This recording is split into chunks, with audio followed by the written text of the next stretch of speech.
Not many people can just reach the Olympics, but to do it 3 times now is, yeah, I'm quite privileged to be in this position. It's probably going to be something that when I retire and sit back and understand all my achievements, it's probably going to be, that's probably going to be the time where I'm probably going to savour those moments even more so. With Rio, I did get to go and I had to sit in the sidelines in the stands and watch. So I think that was sort of like a double-edged sword. It was good in one way because it fueled my fire in the lead into Tokyo, because I think I really could have easily just gone, well, that's it, I don't want to do this anymore. But being there and sitting in the stands and watching the rest of the world compete, I realised that, nah, I still want to do this. And that's part of the reason why I'm still going today, another extra year on top of this Olympic cycle, because I believe that I'm good enough to go out there and compete and to win medals for Australia. Yeah, 4th in Rio was somewhat disappointing. We executed how we wanted to. Yeah, unfortunately we did fall short of the podium. Yeah, since then so much has happened.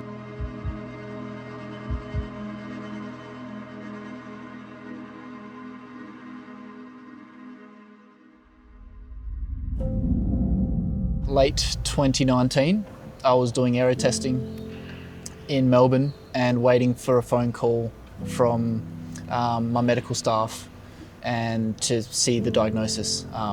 It was a sore neck that brought it all on, and that produced scans, and they saw lumps. It turned out to be thyroid cancer, and we had to act pretty quickly. So it was from finding out that I had cancer, the shock of it all, being this fit 27-year-old, thinking that I'm invincible and strong as, fit as I've been, and all of a sudden get this thrown on me.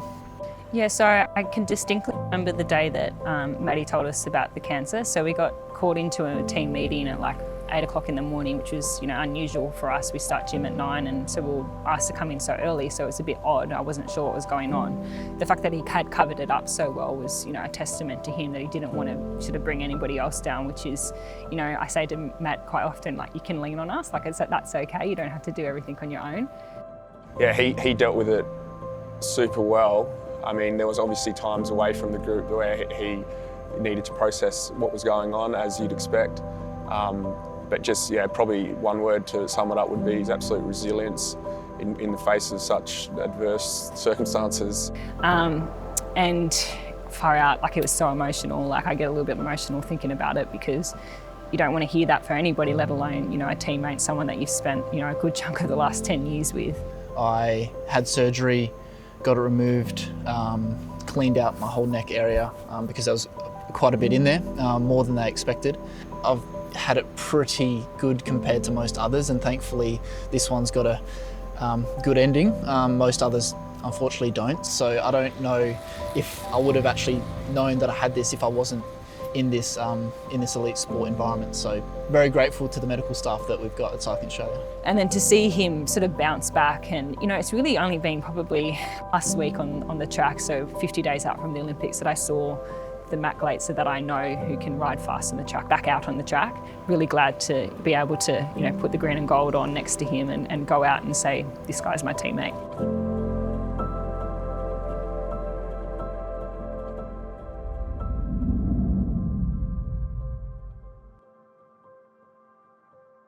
All right, guys, just quickly, Kaarle, so I got you down for a M-jump 150, hold the fence. Matty G, so I got you down for a flying 50 on the big dog. And Nathan, yeah, it was good, mate. Same again, so one more for you and then done. Yeah. Any questions? Cool. Right, rock and roll.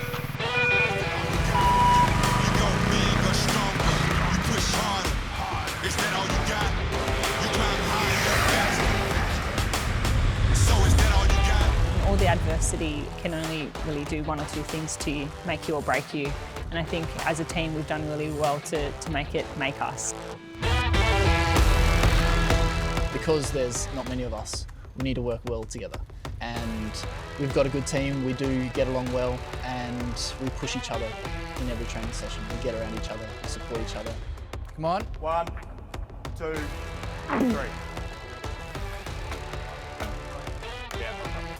I count for when you guys Reaction time? Yeah, we cut it short because you make it 4 seconds.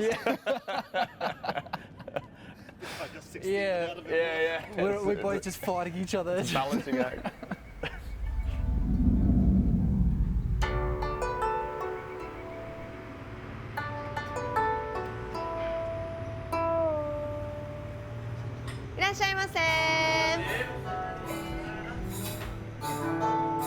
How do you say cheese in Japanese? Kampai. Kampai. Kampai. So Kaarle, you've been to Japan before. What do you like about it, and what do you reckon it's going to be like now? I'm probably going to steal one that you're going to like, is the rice.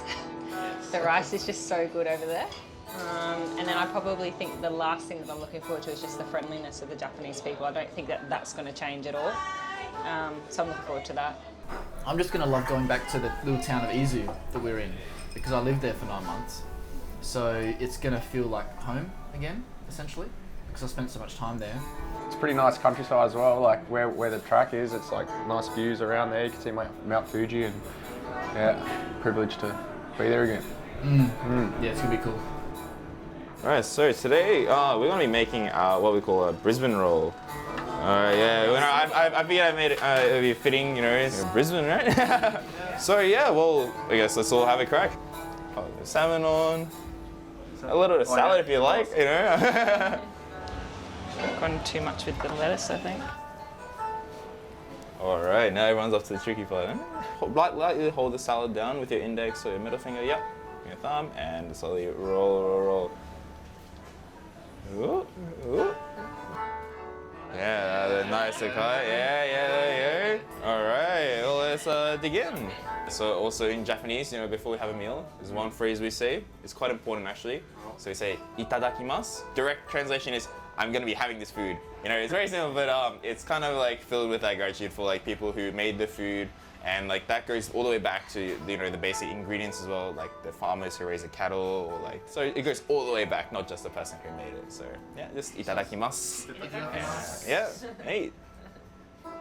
Brisbane roll, pretty good. Well, thank you very much for coming in, guys. Yeah. Thank you for having me, and yeah, and best of luck for the Olympics. Thank you. All right. That was a good little experience. That was good, actually.